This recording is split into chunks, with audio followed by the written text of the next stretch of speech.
សួស្តីបងបងសម្រាប់ថ្ងៃនេះដែរខ្ញុំមានដុំមកទឹកចំនួន3គ្រាប់ហើយដុំទី1នេះជាប្រភេទដុំ Abocacia ora នៅស្អាតគួរសមដែរហើយមានខ្សែស្រាប់សម្រាប់តម្លៃដុំ Abocacia ora នេះតម្លៃវាឥឡូវអត់ដូចពីមុនទេពីមុនតម្លៃគេ promotion ហើយតម្លៃឥឡូវគឺតម្លៃអត់មាន promotion ទេហើយសម្រាប់មកទឹកនេះគឺតម្លៃ$17បើសិនជាមានបងបងណាត្រូវការអាចទាក់ទងមកខ្ញុំបានហើយសម្រាប់ដុំទី2នេះនៅស្អាតប៉ុន្តែមានឆ្កូតតែបន្តិចឆ្កូតទឹកថ្នាំនៅលើនេះតែបន្តិចទេហើយមានខ្សែស្រាប់ដុំនេះ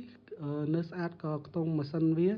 90ជាងភាគរយដែរ95 96ដែរឆ្កូតទឹកថ្នាំទេដុំនេះហើយតម្លៃរបស់វា25មានខ្សែស្រាប់ហើយសម្រាប់ដុំនេះដែរសម្រាប់លេងគីឡូធ្ងន់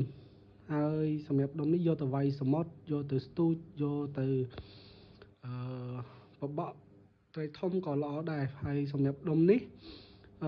connection របស់វានៅតែខ្ទង់90%ទេវាមានស្នាមហើយតម្លៃរបស់វា25បើសិនជាមានបងបងត្រូវការអាចទាក់ទងមកខ្ញុំបានអរគុណច្រើន